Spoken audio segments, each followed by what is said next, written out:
Hello students, welcome everyone. So class 10th students, we are continuing with the chapter triangles.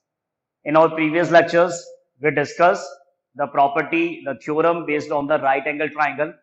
जिसके behalf में मैंने आपको कहा था कि इसी प्रॉपर्टी को यूज करते हुए नेक्स्ट क्लास में अपने प्रूफ करेंगे पाइथागोरस थ्योरम को एंड कन्वर्स ऑफ पाइथागोरस. देखिए आपने आई थिंक अप्रोक्स जितना मेरे को समझ में आता है कि क्लास 7 से जो है वो स्टूडेंट पाइथागोरस थ्योरम को यूज करता है और उसको मतलब याद रखना होता है कि राइट ट्राइंगल के अंदर H square equal to B square plus P square. और आप सब ने आज तक बहुत बार मैथ्स के अंदर राइट एंगल के अंदर इस प्रॉपर्टी को यूज किया है जब भी कोई रिलेशन बनाना होता है ट्रिग्नोमेट्रिक ट्राइंगल्स के ट्रिग्नोमेट्रिक चैप्टर के अंदर और भी बहुत सारे चैप्टर्स के अंदर जहां पे भी एरिया वर्क करना होता है या कुछ भी है तो वहां पे आपको इस प्रॉपर्टी का डेफिनेटली यूज करना होता है. H square that is the hypotenuse square is equal to base square plus perpendicular square. ये प्रॉपर्टी पाइथागोरस जो मैथमेटिशियन थे उन्होंने इन्वेंट किया था, इसलिए इसको पाइथागोरस थ्योरम नेम से रिप्रेजेंट करते हैं. तो ये पाइथागोरस का जो प्रॉपर्टी है H square equal to B square plus P square, अब इस प्रॉपर्टी को आज क्लास में प्रूफ करते हैं किसके हेल्प से?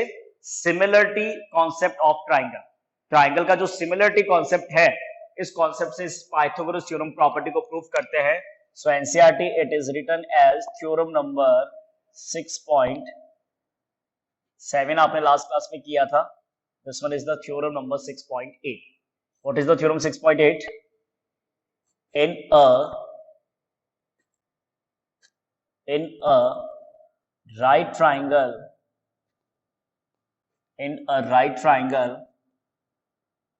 prove that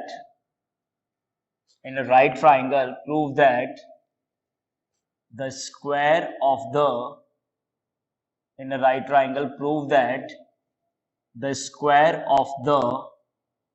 hypotenuse is equal to the square of the hypotenuse is equal to the sum of the squares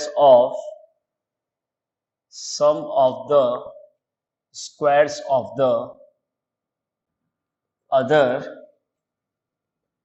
two sides. क्या प्रूफ करना है? Basically known as a Pythagoras theorem. तो ये तो स्टेटमेंट है, लेकिन जब क्वेश्चन में यूज करेंगे तो क्वेश्चन में इसको लिखते हैं क्या? By the property of Pythagoras theorem. जो प्रॉपर्टी का नेम है वो आपका पाइथागोरस थ्योरम. ठीक है, क्या है स्टेटमेंट? सिंपल सा स्टेटमेंट जो आप सबको पता भी है. In a right triangle the square of the hypotenuse, तो किसको बोलते हैं हाइपोटेनियस? राइट एंगल के अपोजिट साइड को बोलते हैं. Is equal to the sum of the squares of the other two sides. तो ये प्रॉपर्टी तो आप सबको ही पता है कि राइट ट्राइंगल्स के अंदर ये कंडीशन आपको फॉलो करना है.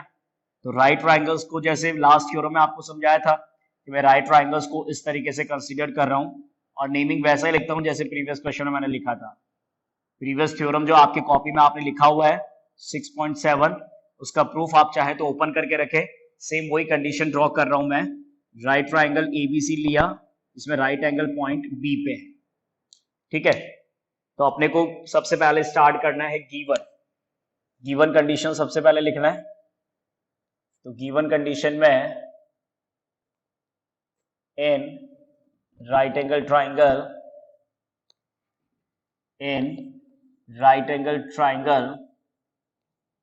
ABC, राइट ट्राइंगल ABC में किसी एक एंगल को 90 लेना है.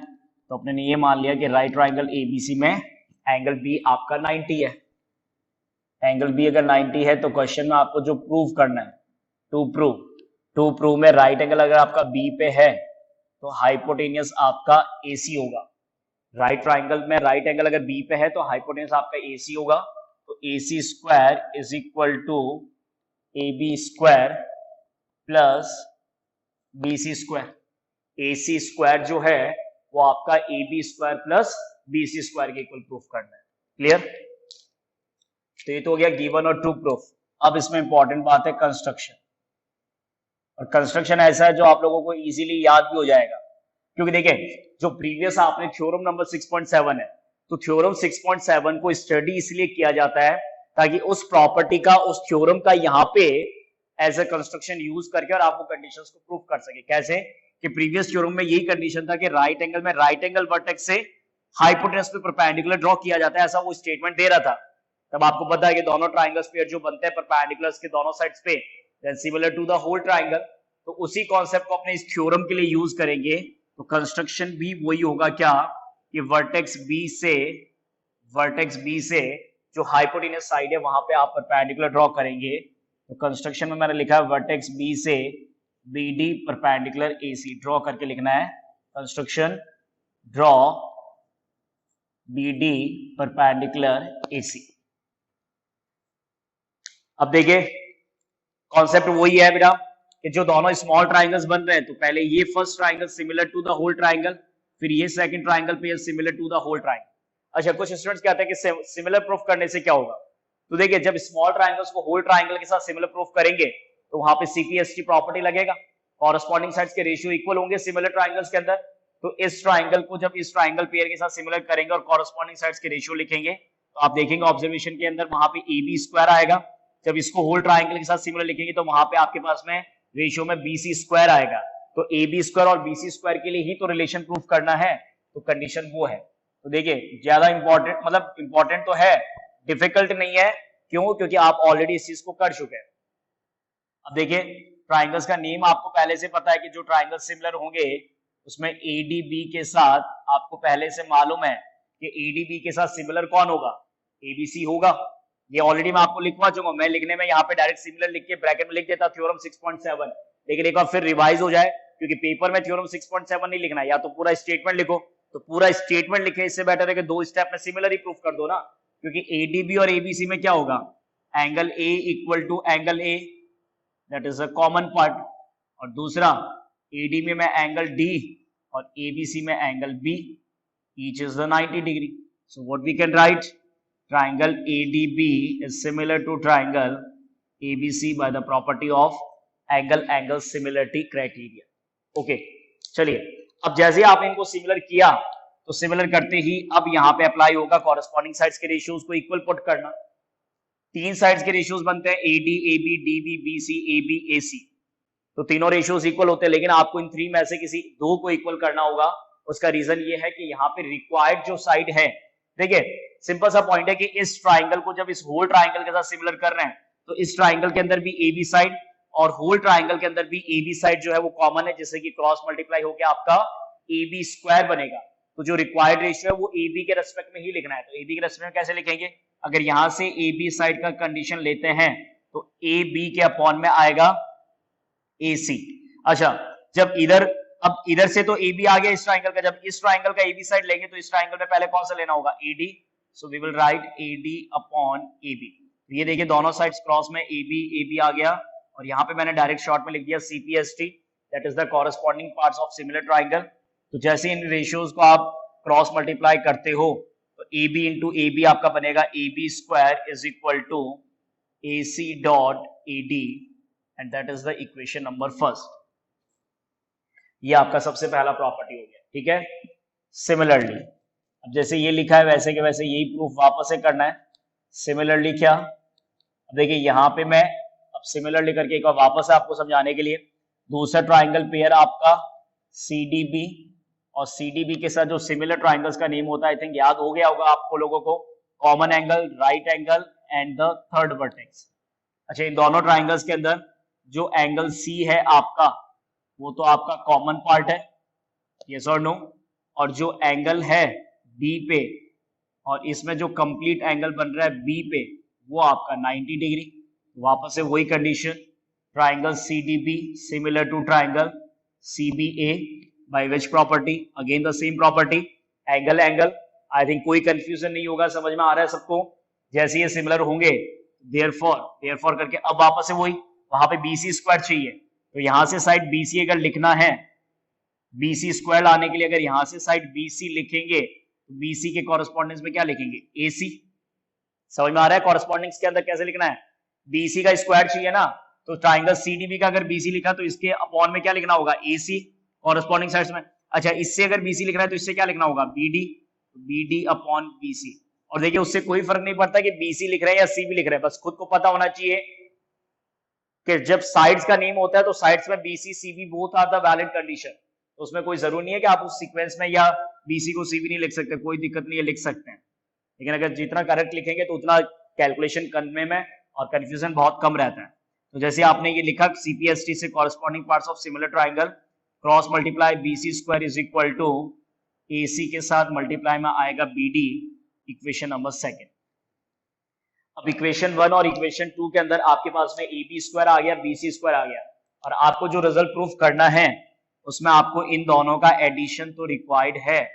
इसका मतलब ये कंफर्म हो गया that we will adding equation 1 and equation 2 we get adding equation 1 and equation 2। तो जैसे दोनों इक्वेशंस में एडिशन करते हैं तो सबसे पहले LHS part that is AB square plus BC square.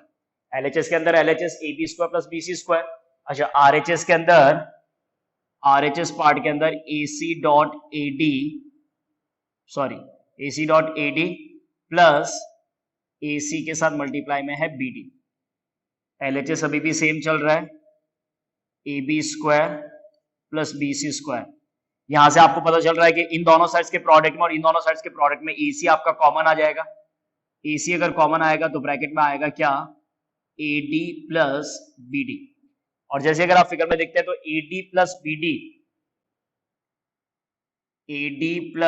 BD का जो रिजल्ट है फिगर के अंदर स्ट्रेट लाइन, तो AD प्लस BD, सॉरी आपने कहीं गलत लिखा है क्योंकि AD प्लस CD होना चाहिए। तो वापस से चेक करते हैं एक बार। CD होने के लिए ट्राइंगल में यहां पे देखते हैं कॉरेस्पॉन्डेंस नेमिंग में CDB के साथ CBA और सिमिलर है। तो यहां से अगर BC साइड चाहिए तो BC के लिए यहां से AC बनेगा। और देखो यहां से, अच्छा यहां पे गलती कर दी, देखिए अपने ने यहां पे अगर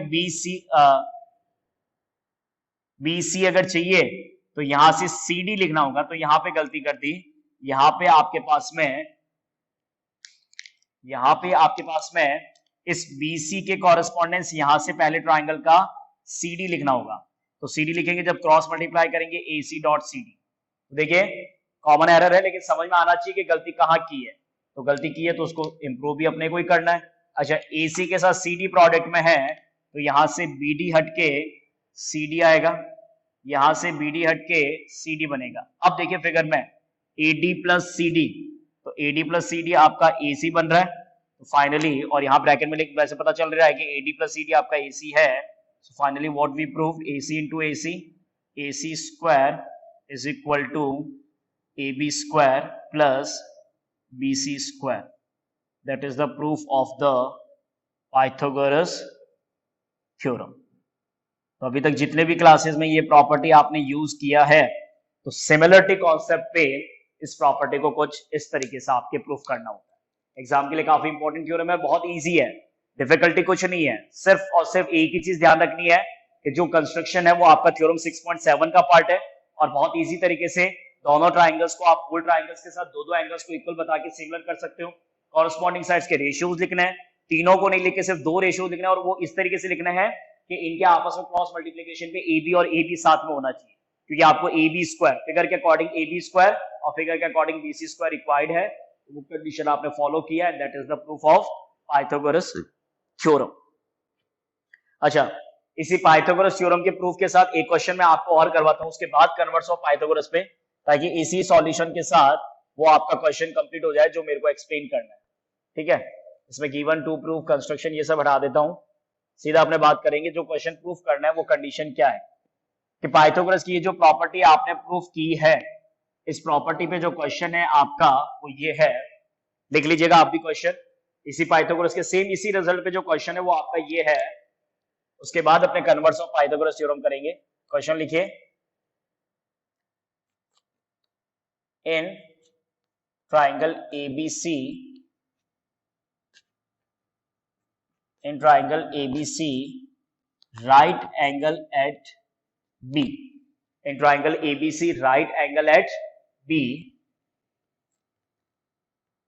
राइट एंगल एट बी, फिर आगे लिखे if B D perpendicular A C, right triangle ABC में, in triangle ABC right angle at B आपको दे रखा है। If B D perpendicular A C, अगर बी डी परपेंडिकुलर है ए सी पे, शो दैट, क्या प्रूफ करना है, बी डी परपेंडिकुलर अगर ए सी पे है तो क्वेश्चन कह रहा है show that A B square upon B C square, A B square upon B C square is equal to A D upon C D. ये रिजल्ट आपको प्रूफ करना। तो देखिए इसलिए मैंने सॉल्यूशन को बोर्ड से रफ नहीं किया है। उसका रीजन क्या है कि जिस प्रॉपर्टी को आप अपने को, मतलब जिस क्वेश्चन को प्रूफ करना है उसकी रिक्वायरमेंट ये है, इन राइट ट्राइंगल एबीसी है, in triangle ABC right angle at B, इस राइट एंगल बी से बीडी जो है वो एसी पे परपेंडिकुलर है, तो यही फिगर ड्रॉ होगा कि ट्राइंगल एबीसी में राइट एंगल बी पे है, बीडी परपेंडिकुलर है एसी पे, तो ये रिजल्ट प्रूफ करना है। क्या प्रूफ करना है, A B square upon B C square is equal to A D upon C D. तो होगा क्या, अब इसमें गिवन टू प्रूफ और कंस्ट्रक्शन एज ए क्वेश्चन है, तो उस क्वेश्चन में सीधा फिगर बना हुआ है, सीधा सॉल्यूशन पार्ट स्टार्ट करते हैं। तो सॉल्यूशन पार्ट स्टार्ट करने के लिए फिगर आपने ड्रॉ किया, ए बी स्क्वायर और बी सी स्क्वायर का रेशियो चाहिए, तो ए बी स्क्वायर और बी सी स्क्वायर का अगर रेशियो चाहिए तो सेम यही कंडीशन फॉलो करना है। यहां से प्रूफ नहीं लिखे, सॉल्यूशन लेके आपको स्टार्ट करना होगा। क्या, दोनों ट्राइंगल्स पेयर, ये कंडीशन इक्वेशन 1 तक सेम है, फिर दोनों स्मॉल ट्राइंगल्स वो होल ट्राइंगल के साथ सिमिलर, फिर रेशियोज और फिर बी सी स्क्वायर। अच्छा, जो पाइथागोरस थ्योरम में रिजल्ट रिक्वायर्ड है उसमें तो दोनों इक्वेशंस को ऐड करना होता है। जो पाइथागोरस थ्योरम में रिजल्ट रिक्वायर्ड है उसके अकॉर्डिंग तो दोनों इक्वेशंस को ऐड करना है, लेकिन इस जो क्वेश्चन का रिक्वायर्ड रिजल्ट है जिसमें ए बी स्क्वायर के अंदर बी सी स्क्वायर कंडीशन में लाना है, इसका मतलब यहां पे आपको डिवाइडिंग इक्वेशन 1, क्योंकि रेशियो चाहिए ना, तो रेशियो चाहिए, तो इस बार एडिशन या सब्ट्रैक्शन या मल्टीप्लिकेशन या कंपैरिजन नहीं करके रेशियो लाने के लिए यहां तक का वर्क करके अब आपको डिवाइड करना है equation 1 by equation 2 we get. तो इक्वेशन 1 को इक्वेशन 2 से जब आप डिवाइड करते हो तो यहाँ पे हो गया ए बी स्क्वायर और डिनोमिनेटर में हो गया बी सी स्क्वायर। अच्छा, यहाँ पे प्रोडक्ट के अंदर है ए सी मल्टीप्लाई में ए डी और डिनोमिनेटर में है ए सी मल्टीप्लाई में सी डी। तो ए सी से ए सी जो साइड है वो तो कट हो गया, तो क्या रिजल्ट प्रूफ हो गया, A B square upon B C square is equal to A D upon C D. देखिए सेम टू सेम थ्योरम का ही पूरा का पूरा प्रूफ आपको करना है, बस थ्योरम में वो कंस्ट्रक्शन और खुद को करना पड़ता है, इसमें उसकी जरूरत नहीं है, ऑलरेडी आपको गिवन है कि बी डी परपेंडिकुलर एसी पे। तो इसलिए इस थ्योरम्स के साथ साथ ऐसे क्वेश्चंस भी जब पेपर में आते हैं तो ये ट्राइंगल्स के सीक्वेंस याद रखनी बहुत जरूरी है कि कौन सा ट्राइंगल्स पेयर किसके साथ सिमिलर होता है और किस तरीके से सिमिलर होता है। Is it clear to everyone? तो इसीलिए इस क्वेश्चन को, इस प्रूफ को रफ नहीं किया कि अगर यही क्वेश्चन पेपर में इस तरीके से आता है तो वापस से ट्राइंगल पेयर को सिमिलर करके साइड्स के रेशियोज का स्क्वायर बनता है, फिर आप इन दोनों को डिवाइड करेंगे तो आपका रिजल्ट रिक्वायर्ड बन जाएगा A B square upon B C square is equal to A D upon C D. तो सेम टू सेम पाइथागोरस का जो प्रूफ है उसी को आपको फॉलो करना है, क्योंकि जो रेशियो चाहिए उसके लिए ये डायरेक्ट तो लिख नहीं सकते, ऐसा डायरेक्ट रिलेशन लिखना तो अलाउड नहीं है क्योंकि ऐसी कोई कंडीशन है नहीं। तो उसके लिए इस ट्राइंगल पेयर में दोनों स्मॉल ट्राइंगल्स को होल ट्राइंगल्स का सिमिलर करके और उसके बाद ही रिक्वायर्ड कंडीशन को लिख के और आपको रिजल्ट को प्रूफ करना है। तो ये तो हो गया पाइथागोरस थ्योरम का प्रूफ और उस पे क्वेश्चन की कंडीशन कि पाइथागोरस पे ही रेशियोज का सम नहीं कर, मतलब इस साइड्स के स्क्वायर्स का सम नहीं करके उनके रेशियोज के फॉर्म में लिख लेते हैं। नेक्स्ट प्रॉपर्टी है, नेक्स्ट थ्योरम है आपका एनसीईआरटी के अंदर थ्योरम नंबर 6.6 कर लिया, 6.7 कर लिया, 6.8 कर लिया, 6.9। 6.9 का स्टेटमेंट क्या है, in a triangle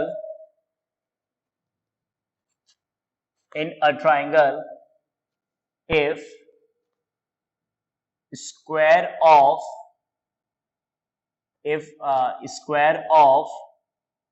one side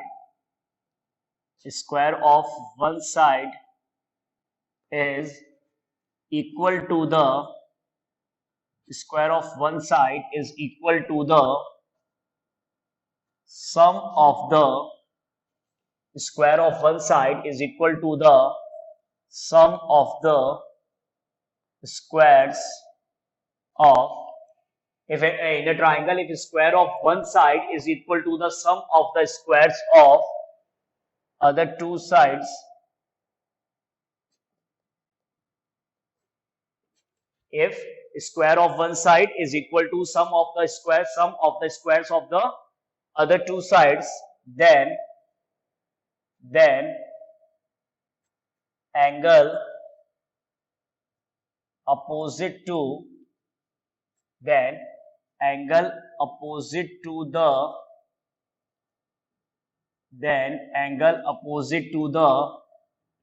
first side is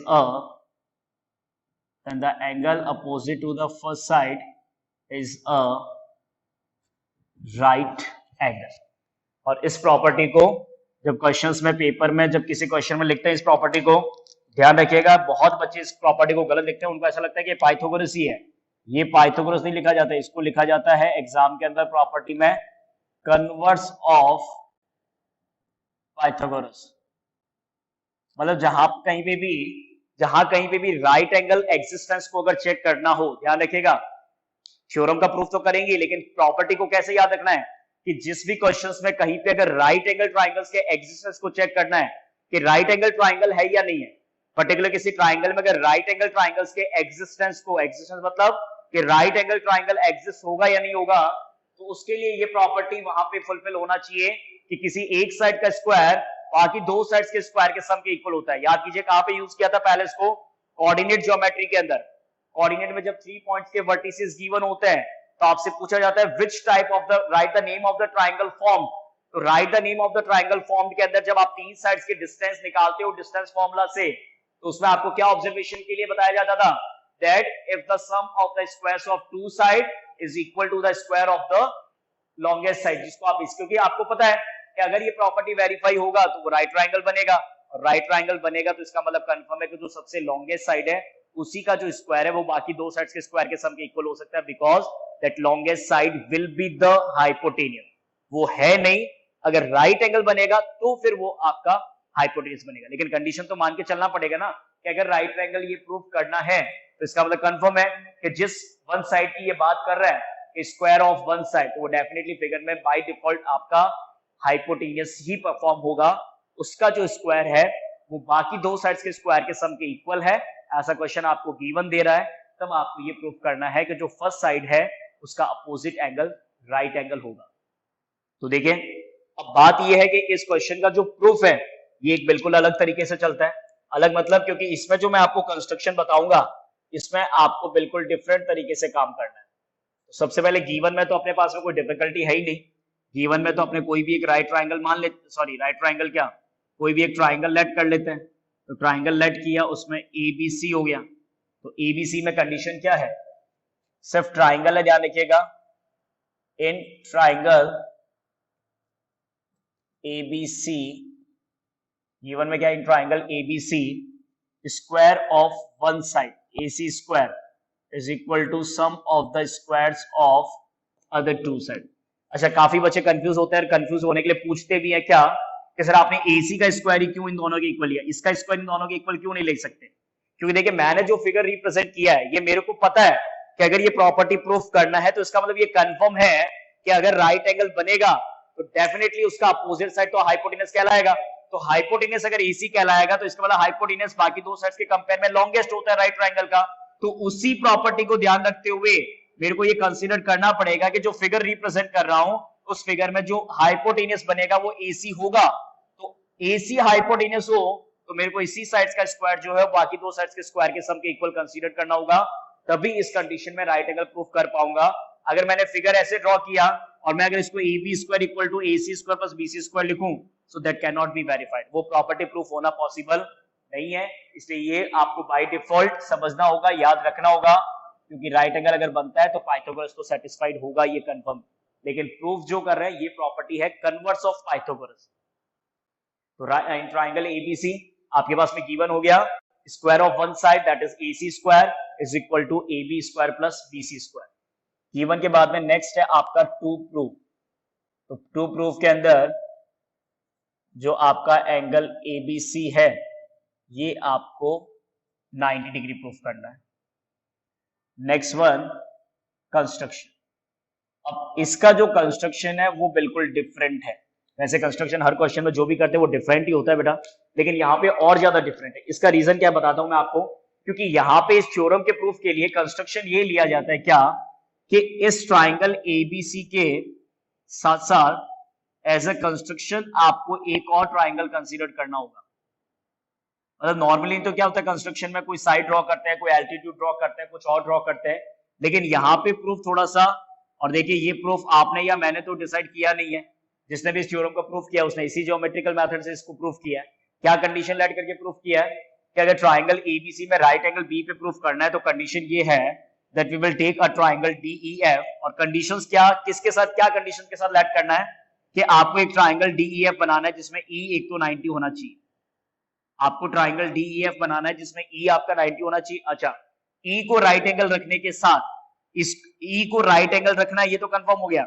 ई को राइट एंगल रखने के साथ इसका जो डीई साइड है वो तो आपके एबी के इक्वल होना चाहिए, और जो इसका ईएफ साइड है वो आपके बीसी के इक्वल होना चाहिए। ये कंडीशन आपको फॉलो करनी है। मतलब समझ में आ गया? कोई ऐसा वो वाली बात नहीं कि नहीं कर सकते। समझने का तरीका यही है कि जितना बीसी का लेंथ है उतना ईएफ का लेंथ बनाएंगे, उस पर राइट एंगल बना के, अगर वैसे कंस्ट्रक्शन समझे तो कंपास और से जितना एबी का लेंथ है उतना आर कट करेंगे तो ये आपका डीईएफ राइट ट्राइंगल बनेगा जो इस कंडीशन के साथ सेटिस्फाइड हो रहा है। तो कंस्ट्रक्शन आपका यही है, take a triangle DEF, take a triangle DEF in which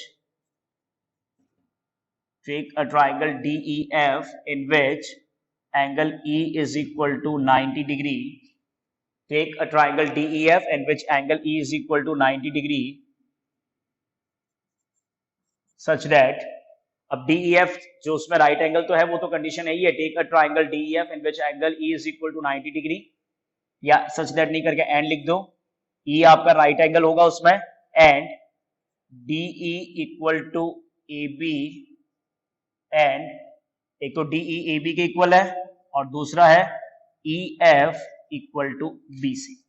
ये कंस्ट्रक्शन पार्ट आपका रहेगा। वापस सुन लीजिएगा, टेक अ ट्राइंगल DEF, आपको कंस्ट्रक्शन में ट्राइंगल DEF को लेट करना है, और ट्राइंगल DEF जो आप लेट कर रहे हो, ये ट्राइंगल जो DEF है आपका, उसमें E आपका राइट एंगल है, DE AB के इक्वल है और EF BC के इक्वल है। अब स्टार्ट करते हैं इसका प्रूफ कि कैसे इस कंडीशन को प्रूफ करते हैं। तो देखिए, मैं DEF राइट एंगल ही हुआ तो मैं सीधा वहीं से स्टार्ट करता हूं, इन राइट एंगल ट्राइंगल DEF। अब राइट एंगल ट्राइंगल DEF क्योंकि राइट एंगल है उसमें, इन राइट ट्राइंगल DEF, अगर राइट ट्राइंगल है तो इसका मतलब बाय पाइथागोरस थ्योरम। देखिए, प्रॉपर्टी प्रूफ करना है कन्वर्स ऑफ पाइथागोरस का, लेकिन उसको प्रूफ करने में प्रॉपर्टी यूज कर रहे हैं पाइथागोरस का। ये इस क्वेश्चन का इंपॉर्टेंट पार्ट है इस थ्योरम का, बाय पाइथागोरस थ्योरम। तो right angle, in right angle triangle DEF angle E is equal to 90। तो ये सभी आपने जस्ट सीखा ही था कि अगर राइट एंगल बनता है तो उसका अपोजिट साइड आपका हाइपोटेन्यूस होता है। So what we can write, DF square is equal to DE square plus EF square. इसके बाद में इसमें क्या चेंज कर रहे हैं, अब देखिएगा चेंजेस बहुत सिंपल है, जो आपने कंस्ट्रक्शन किया वही चेंज है आपका। DF square is equal to the side DE is equal to the AB and the side EF is equal to BC। Since DE जो है वो आपका AB के इक्वल है और जो BC है वो आपका EF के इक्वल है। क्यों इक्वल है, तो यहां पे आपको रीजन बताना होगा, बाय कंस्ट्रक्शन। जो कंस्ट्रक्शन स्टेप अपने फॉलो करते हैं उस कंस्ट्रक्शन स्टेप से आपकी ये कंडीशन से DE को आपने AB से रिप्लेस कर दिया और EF को आपने BC से रिप्लेस कर दिया। ठीक है। अच्छा, इस प्रॉपर्टी को इक्वेशन नंबर 1, इस प्रॉपर्टी के इक्वेशन 1 के बाद में, बट क्वेश्चन में जो आपको गिवन है वो ये है कि जो AC स्क्वायर है वो आपका क्या है। गिवन कंडीशन में AC स्क्वायर किसके इक्वल है, AB square plus BC square. Equation number 2, given condition से but AC square equal to AB square plus BC square, ये आपको क्वेश्चन में गिवन है। तो अगर ये क्वेश्चन में गिवन है तो इसका मतलब क्या होगा, from equation 1 and equation 2 we get. तो बताइए इक्वेशन 1 और इक्वेशन 2 से जो आपके पास में रिजल्ट बनेगा वो तो यहाँ पे लिख देता हूं। इक्वेशन 1 और इक्वेशन 2 से एक सिंपल सा रिजल्ट बन रहा है क्या कि डीएफ स्क्वायर और एसी स्क्वायर इक्वल हो जाएंगे आपस में, क्योंकि दोनों के साइड्स में इक्वल टू में A B square plus B C square, A B square plus B C square, तो इसका मतलब DF square will be equal to the A C square. तो अगर दोनों तरफ स्क्वायर्स इक्वल है, so what we can write, we can eliminate the square and we can write DF is equal to A C, equation number 3। कोई problem किसी को? अच्छा, कई स्टूडेंट्स कहते हैं बाय कंस्ट्रक्शन इसको भी इक्वल ले लेते हैं। नहीं, सब कुछ आपके हिसाब से नहीं चलेगा, जो प्रूफ करने का तरीका है उसी को फॉलो करना है। दो साइड्स को आपको इक्वल लेना है। राइट एंगल पाइथागोरस अप्लाई किया डीईएफ में, जो कंस्ट्रक्शन से साइड्स इक्वल लेट किए उनको रिप्लेस किया, जो गिवन कंडीशन है उसको कंपेयर करते हुए डीएफ इक्वल टू एसी आ गया। अब फाइनली अपने क्या करते हैं कि ट्राइंगल एबीसी और ट्राइंगल डीईएफ, देखिए दोनों ट्राइंगल्स पेयर में मैं अपने क्या काम कर रहे हैं आपको भी समझ में आ जाएगा। A B equal to DE, B C equal to E F, ये दोनों जो इक्वल लिख रहे हैं इसका तो रीजन है बाय कंस्ट्रक्शन, क्योंकि आपने कंस्ट्रक्शन के अंदर डायरेक्टली इनको इक्वल लेट किया हुआ है। बाय कंस्ट्रक्शन आपके पास में ए बी डीई के इक्वल है और बी सी ई एफ के इक्वल है, और इक्वेशन 3 के अंदर एसी को आपने डीएफ के इक्वल प्रूव किया हुआ है फ्रॉम इक्वेशन 3। इक्वेशन 3 के अंदर आपने एसी और डीएफ को इक्वल प्रूफ किया हुआ है। Clear? So if in two triangles, ध्यान से सुनिएगा, अगर दोनों ट्राइंगल्स के अंदर तीनों कॉरेस्पॉन्डेंट साइड्स अगर इक्वल होते हैं, इसका मतलब ट्राइंगल क्या होते हैं, कॉन्ग्रुएंट होते हैं। अच्छा, कॉन्ग्रुएंसी का कौन सा रूल यहाँ पे लग रहा है? ध्यान रखिएगा, सिमिलरिटी नहीं प्रूफ किया है, कॉन्ग्रुएंसी प्रूफ किया है by SSS congruence criteria. SSS congruent criteria से एबीसी डीईएफ के इक्वल सॉरी कॉन्ग्रुएंट हो गया। अच्छा, एबीसी अगर डीईएफ के इक्वल हुआ तो इसका मतलब देयरफॉर कॉरेस्पॉन्डिंग एंगल जो एबीसी मतलब एंगल बी है वो दूसरे ट्राइंगल डीईएफ के कॉरेस्पॉन्डिंग एंगल के इक्वल होगा, जिसका एंगल बी डीईएफ होगा by the property of CPCT. अच्छा, सबको पता है कि डीईएफ को आपने 90 कंसीडर कर रखा है। So what finally we proved, ABC is equal to 90 degree. ABC आपका 90 डिग्री है, तो यह आपका रिजल्ट क्या हो गया, प्रूव्ड हो गया। यस और नो? डीईएफ आपके कंस्ट्रक्शन से, डीईएफ जो एंगल का वैल्यू है वो कंस्ट्रक्शन से आपका 90 डिग्री है। डीईएफ का जो वैल्यू है, एंगल डीईएफ का वैल्यू जो कंस्ट्रक्शन से आपका 90 डिग्री है, तो उसके कॉरेस्पॉन्डेंस मतलब सीपीसीटी प्रॉपर्टी से जो एबीसी वैल्यू है, जो एबीसी वैल्यू है वो भी आपका 90 डिग्री होगा। तो ये आपका प्रूफ हो गया कन्वर्स ऑफ पाइथागोरस थ्योरम। तो ध्यान रखिएगा, पाइथागोरस कहां पे यूज होता है, कन्वर्स ऑफ पाइथागोरस कहां पे यूज होता है। बहुत कंफ्यूजिंग होता है बच्चों के लिए, क्योंकि स्टूडेंट्स को ऐसा लगता है जब ये प्रूफ करते हैं तो भी उनको ऐसा लगता है कि पाइथागोरस ये नहीं है। जब राइट एंगल गिवन होता है तब तो जब आप इस प्रॉपर्टी को यूज करते हैं तो उसको बोलते हैं पाइथागोरस, लेकिन जब राइट एंगल कंडीशन को प्रूव करना होता है कि किसी एक साइड का स्क्वायर बाकी दो साइड्स के स्क्वायर के सम के अगर इक्वल है, किसी एक साइड का स्क्वायर अगर बाकी दो साइड्स के स्क्वायर के सम के इक्वल है, तो उस कंडीशन में उस फर्स्ट साइड का जो अपोजिट एंगल है वो आपका राइट एंगल होता है। तो कहीं पे भी किसी क्वेश्चन में राइट एंगल प्रूफ करना या कहीं पे भी किसी क्वेश्चन में 90 डिग्री प्रूफ करना, इस एक्सरसाइज के अंदर, इस कॉन्सेप्ट पे जब आगे क्वेश्चंस करेंगे तो याद रखिएगा कि जब भी किसी क्वेश्चंस में आपको राइट एंगल ट्राइंगल प्रूफ करना हो या किसी क्वेश्चन में अगर एंगल को 90 डिग्री प्रूफ करना हो, तो वहां पे आप सिमिलरिटी से रेशियोज बना के, और अगर ऐसा प्रूफ कर देते हैं क्या, that square of one side is equal to sum of the squares of other two side, अगर आप ऐसा प्रूफ कर देते हैं तो इसका मतलब the angle opposite to the first side is a right angle. So this one is the proof of the Pythagoras and the converse of Pythagoras theorem. In the next class, we will do the questions based on the property of Pythagoras and the converse of Pythagoras. Till then, take care. Thank you, students.